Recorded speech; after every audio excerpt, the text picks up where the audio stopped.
اعوذ باللہ من الشیطان الرجیم پناہ مانگتا ہوں میں اللہ کی شیطان مردود سے۔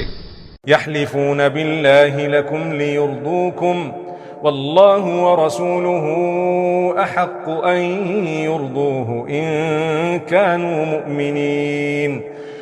مومنو، یہ لوگ تمہارے سامنے اللہ کی قسمیں کھاتے ہیں تاکہ تم کو خوش کر دیں، حالانکہ اگر یہ دل سے مومن ہوتے تو اللہ اور اس کے پیغمبر اس بات کے زیادہ حقدار ہیں کہ یہ انہیں خوش کریں۔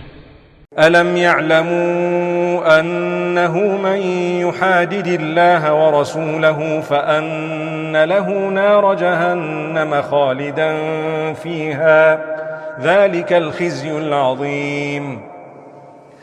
کیا ان لوگوں کو معلوم نہیں کہ جو شخص اللہ اور اس کے رسول سے مقابلہ کرتا ہے تو اس کے لیے جہنم کی آگ تیار ہے جس میں وہ ہمیشہ جلتا رہے گا، یہ بڑی رسوائی ہے۔